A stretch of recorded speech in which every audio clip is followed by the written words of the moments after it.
Hello, everybody. We are with Tom and Fern, or you are with Tom and Fern, and our special guest, Mr. Derek Byrd. Wait a minute, what happened to the Tom and Fern introduction? You got to be consistent here. Okay. I'm Tom. Hello, everybody. You are with Tom and Fern. I'm Tom. I'm Fern. And our special guest. And I'm Derek. And Derek. He's Derek the Byrd. Dominoes. Derek and the Dominoes. Derek, what do you do for a living, my friend? I'm a criminal defense lawyer here in Sarasota. Was actually born and raised in Sarasota. My dad was a lawyer here for a long time, and one of the few probably true locals. I've been here most of my life, other than college at Florida State and a law school in Connecticut.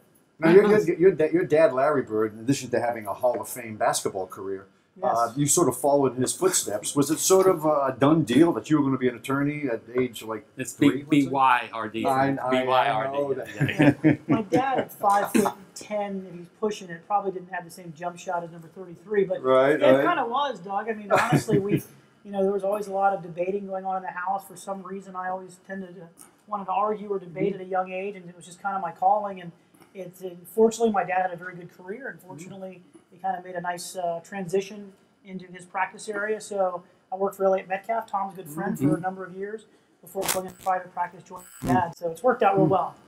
Right, your dad went so far back that he actually, I've forgotten this, worked for Frank Schaub Yeah. as state attorney. Worked for Jerome Pratt and Frank Schaub. Oh, yeah. And I don't think back in the day many got along with Frank that well, or Frank kind of had some, could be a little cantankerous. But my dad loved him, and apparently he loved my dad. All right. So, they both had very strong personalities, so I could see how they might get along. Yeah, love me some Jerome Pratt. Actually, He's one of the best. you and I have a history. We go back to, we had a show on Comcast called Bucks Beat. Most popular show in Comcast It was the most popular history. show. I think we actually had more viewers than WT&F, but we were on for about a year No, more talking than about that, the Bucks. More than that, it was like a 3-year run. It was, Emmy Award winning Bucks Beat. It was on Blab TV. it was on Blab TV. Don- Donnie Gorcio was Donnie- sort of the director, producer, writer, head, everything. And unfortunately for Doug and I, that's when the Bucks were good, because it was a lot easier back then when the Bucks were making the playoffs every year, going to the Super Bowl, and right at the heart of our show was Bucks success, so it wasn't so bad. Nowadays, I'm not sure my own wife would watch that show because the Bucks aren't good. Yeah. So sort of segues into what we were going to ask him about. I mean, you went to FSU. Jameis Winston is the Bucks quarterback. What do you see so far from that guy? Does he look like the FSU quarterback, only maturing? The first game, and I was at the first game, it was an atrocious game. And I think it was a lot more than just Jameis. I mean, it just everything that could have went wrong. I don't think he played very well in the first game. But I will say that in the last 2 games, I thought he played more than respectable. I mean, I really believe he will be a good NFL quarterback in the long run. He looked particularly well last weekend. I thought he made some, he doesn't have a very good offensive line. He's got to find himself time. He was the victim, and Mike Evans dropped Drop. 7 passes that were catchable balls. Losing Austin Seferian-Jenkins is going to hurt him because they were developing rapport. But to answer your overall question, yeah, I think that Jameis Winston's going to be fine. I think he will be. I think ultimately Bucs fans will be happy with him. He's just going to go through the typical rookie bumps and bruises, and they've just got to get a better offensive line. It's a bad offensive line. Yeah. So like the one you played on. I've got the Palmetto calls. 75.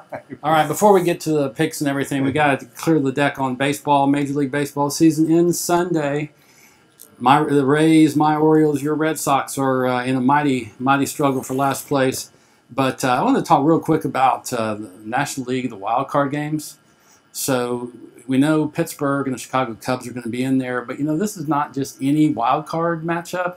I mean, you're talking about Pittsburgh with 96 wins, Chicago with 93. That's more than anybody else in baseball right now. So I mean, this isn't just like you're just sneaking into the wild card. So I'm looking forward to that Pittsburgh Cubs one game winner take all. I mean, that's going to be really good. And your ex-Baltimore Oriole, 20-game winner, Jake Arrieta, will be on the hill for the Cubs in that one-game playoff. So you're going to feel good if you're a Cubs fan. Yeah, 21-6. Joe Madden, you got to give the guy credit. I mean, in Tampa, with that limited budget, where everyone every year you'd think they're not going to be able to get it done this year, and all he kept doing was winning. He goes to Chicago, and you really can't blame him. I mean, I was disappointed when he left, but how do you turn down a chance to go and be the Cubs manager in a town that loves baseball every day? That ballpark is sold out, and he has a way of getting good team chemistry. He has a way of getting the most out of young guys, and it's too bad that's only a 1-game series. Right? That's the part that's most disappointing, because that would be a great series to watch. The Cardinals, Cubs, 2 teams that hate one another, and just watch them play maybe a 3 out of 5. Yeah, I think it's going to be really good. You know, you could have a nice matchup with the Dodgers and the Mets. You know, coast to coast, two biggest cities. Some really nice pitching on both sides. Maybe not as deep on the Dodger side, but I think the National League.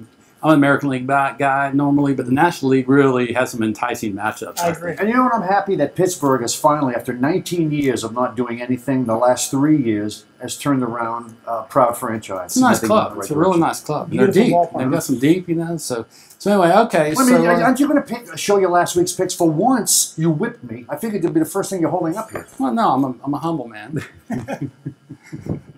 But yeah, I don't know. You might need, you know, you probably need a defense attorney to wiggle out of your scores last week. I mean, you lost 4 games, including the Tennessee-Florida game, which was, come on, you saw the ending to that. That was like, you know what the band was playing, the Tennessee band. No, you can't. Yeah, I heard it. They're playing Rocky Flop. They're playing Rocky Flop after that one. You took Houston. No, you took Tampa Bay. Right, I took Tampa Bay. Yeah. One thing I will say about Winston that I know we passed Winston. He focused in on Evans 17 times, which is telling me he's not going through his progression. He's going maybe before the play that I'm going to look for Evans no matter what, and I'm going to force the ball in there. Doug, I'll give you the counter argument to that. He's also the kind of guy that he knows Mike Evans is his guy for the next 5 years. Mike Evans was a first-round pick last year.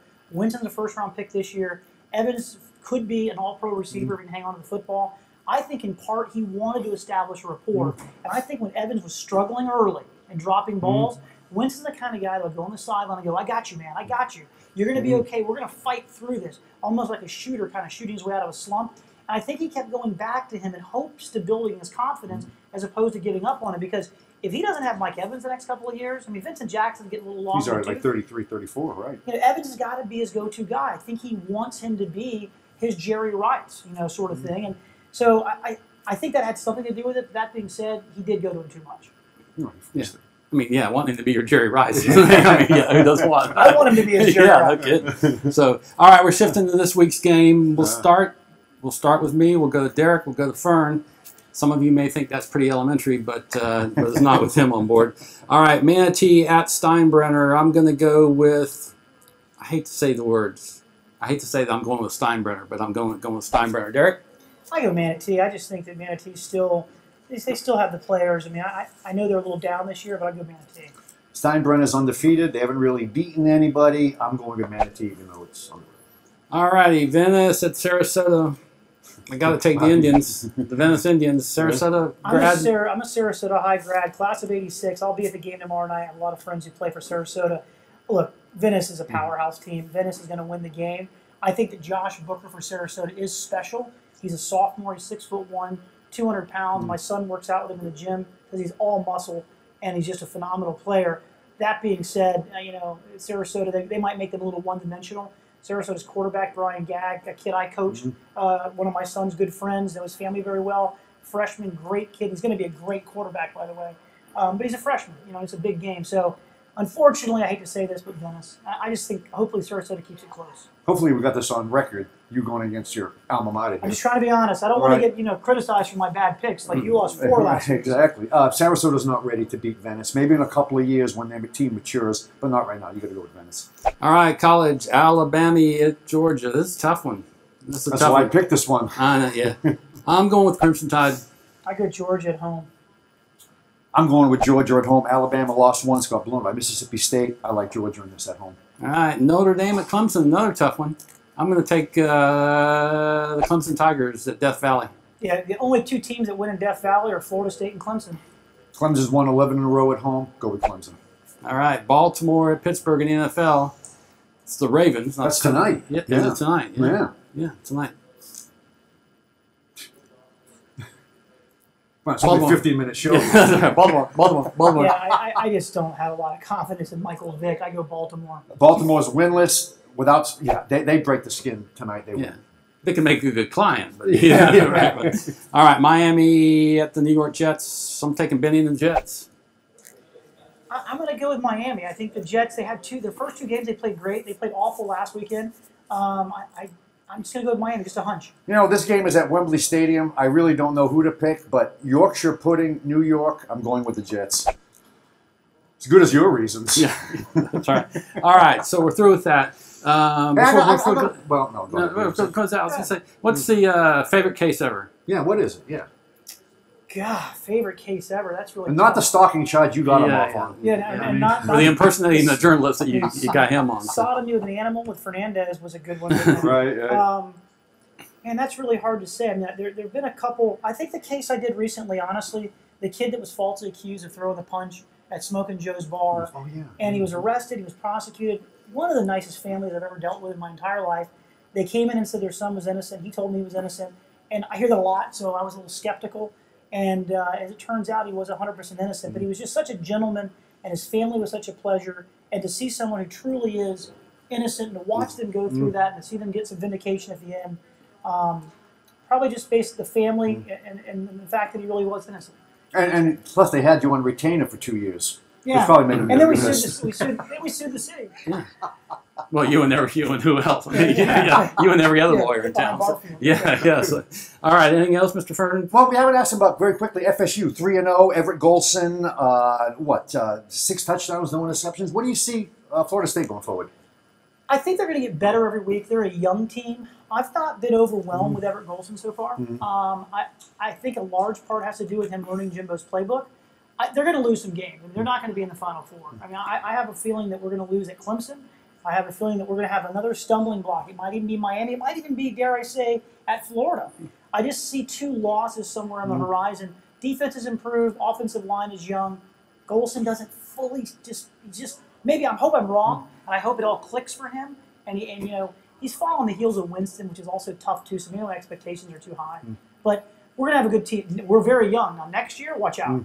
The 2 losses, Clemson and Florida. You can't lose to Florida. I don't think we'll lose. Well, there's just another loss out there. Right. Clemson, and it could be Miami next weekend in Tallahassee. It could be at Florida. It could be at Georgia Tech. It could be Louisville coming in. We don't have an incredibly difficult schedule, but I just see 2 losses for that team. At Stevens Point, I think you're not favored. Yeah, we're what? You know what happened to Golson, actually? Your boy Sheriff Tom Knight put the jinx on him and said he was going to win the Heisman Trophy. So that's when I thought, you're in trouble. All right. Okay. Anything else? We're wrapping up here. Thank you for coming in, Derek. Good to see you. Yeah. Thanks. See you guys. Much rather talk about sports than anything else. Yeah. Yes. Thank you. All right. Thanks a lot. See you.